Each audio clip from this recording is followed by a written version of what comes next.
Mr. President, this week the Gallup poll came out with a survey that said 85% of small businesses in this country are not hiring, just aren't hiring.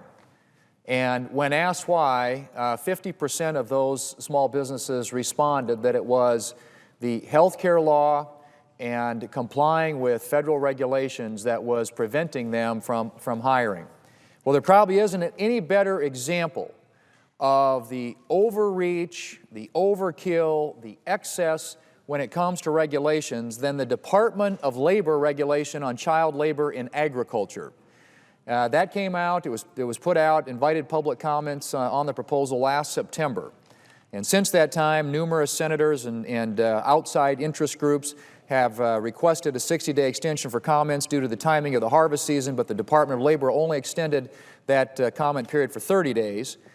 And then 30 senators, led by the senator from Kansas who authored the letter, sent a letter, many of us signed on to it, basically asking the Secretary of Labor, Hilda Solis, to withdraw those proposed regulations that limit the ability of farmers and ranchers to hire young people to work in agriculture. And so just recently here in February of this year, the Department of Labor announced plans to repropose a portion of the regulation on child labor in agriculture, interpreting the, quote, parental exception. But what's interesting about it is there have been multiple efforts made to try and get a response to the letter. And the Department of Labor didn't respond to a letter from 30 United States senators.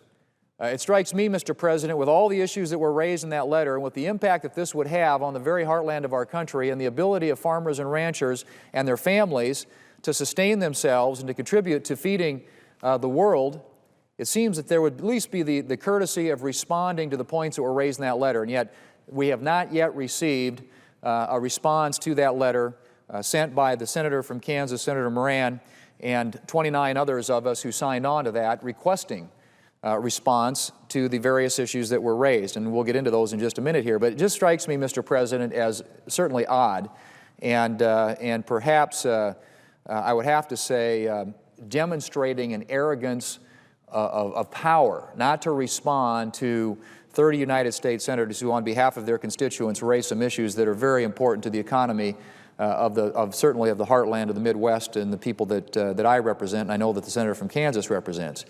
But this is, when you look at what they are proposing and the prescriptive nature of that, the detail that they go into in restricting the ability of young people to work on family farm and ranch operations, you have to just say, you know, what were these people thinking? And what world are they living in? Because it seems to be a parallel universe to think that all these various regulations and restrictions that they would impose on young people working in agriculture wouldn't undermine the very fabric, the very nature, the very foundation of American agriculture. Farming and ranching is inherently a family enterprise. Young people have contributed for generations in helping that family farm or ranch operation survive and prosper. They contribute, they grow up in that business, then in many cases they come to take it over. And it's just, it is amazing to me, really incomprehensible, to think that bureaucrats in Washington, D.C. could tell family farmers and ranchers how to run their operations with the kind of detail and just the incredible prescription of these regulations and the very activities that they would curtail for young people. But I wanted to just engage my colleague from Kansas on this subject because, as I said, he was the author of the letter that was sent, along with many of us, 30 senators in all, asking the Department of Labor to withdraw and raising a number of points, in particular, about various aspects of these regulations. And as I said, we will touch on those in just a minute. But I would ask my colleague from Kansas if he thinks that 85 pages of regulations, which is what this proposal is, 85, do we really need 85 pages of regulations that tell family farm and ranch operations and young people who work in those family farm and ranch operations how to go about their business? Is it really necessary?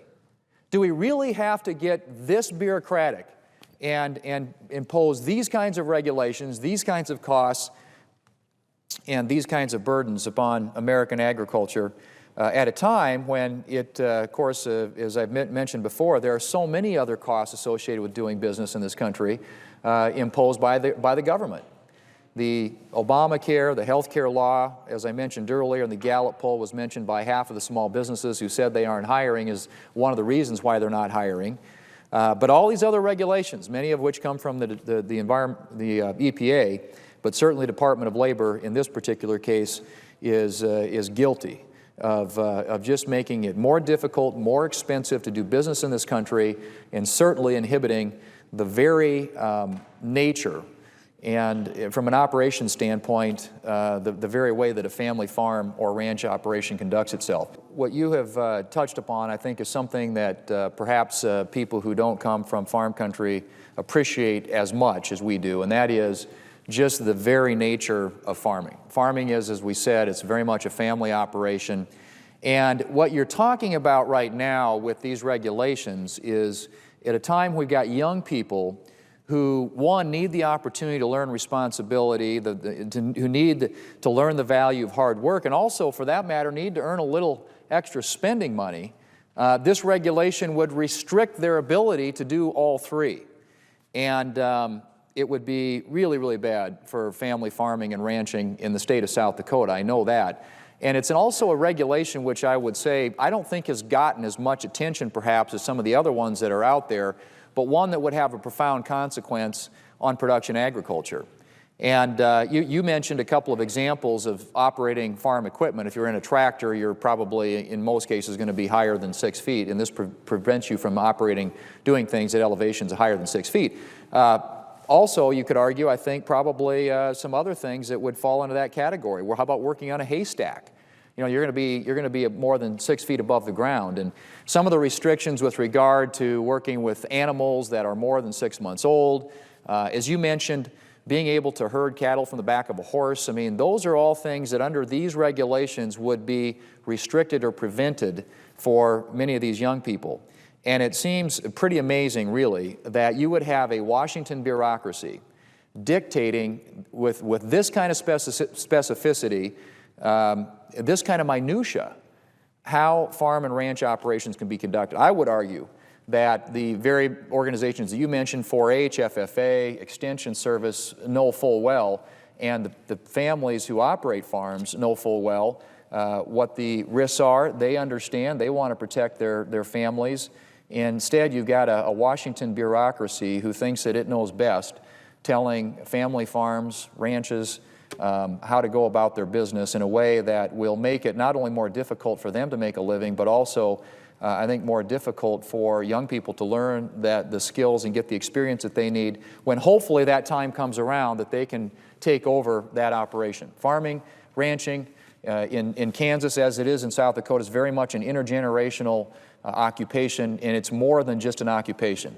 It's more than just a vocation. It is a way of life. It is something that where values are transmitted from one generation to another, values of hard work, personal responsibility, just the integrity, the honesty, there's just so many character qualities that we value that young people learn on family farms and ranches. And so notwithstanding the economic impact on family farms and ranches is certainly the cultural, social impact on our family farms and ranches, and the middle of this country is tremendously impacted by these regulations. And so I hope that the senator from Kansas will continue to keep the heat on and continue to keep the pressure on trying to get a response not only to the letter that he authored and that many of us signed, but also to, if possible, get the Secretary of Labor to come to a state like Kansas, or for that matter, South Dakota, and actually see a family farm operation and how it functions. Because I think they are operating in a bubble and in a vacuum out here where there is very little understanding of the implications of these types of decisions, and it really is an example of big government run amok. You want an example of big government that has completely lost touch with reality. This is certainly an example of that. So I encourage the senator from Kansas. I will support his efforts 100% in keeping the pressure on to try and get them to recognize what they are doing and the impact that it would have upon American agriculture and our ability to feed the world. Is the senator aware of any group that was consulted on this? Were there any farm organizations that were brought into this or that had any input into this? Or as the senator mentioned, was this solicited by anyone? Was there any rationale based upon data collected about safety or that sort of thing that necessitated that they use such a heavy-handed big government approach to addressing what they perceive to be a problem? Everything that I know about this topic suggests that it's otherwise. And in fact, the farm organizations and commodity groups of the wide array of those who advocate across the country on behalf of agricultural producers are aligned with us in opposition to these rules. And so it can't be that they were involved in the process of developing the rules, because to at least every organization I know involved as a commodity group or a farm organization is adamantly opposed to what the department is suggesting. I don't know what the senator's, the average age of the farmer in Kansas is. I would say to the senator from Kansas, but my understanding is, at least nationally, the average age of farmers in this country is nearing 60 years old, which means one thing. Somebody is going to have to fill those shoes. Somebody's going to have to come along and take over that farm or ranch operation. And this is going to make it increasingly difficult to prepare that next generation of farmers and ranchers. And again, it occurs to me that this is just something that ought to be withdrawn. And I hope that the senator and his efforts and those of us who are supporting that will succeed, because this is a perfect example of a big government solution to a problem that doesn't exist. And with that, Mr. President, I yield the floor.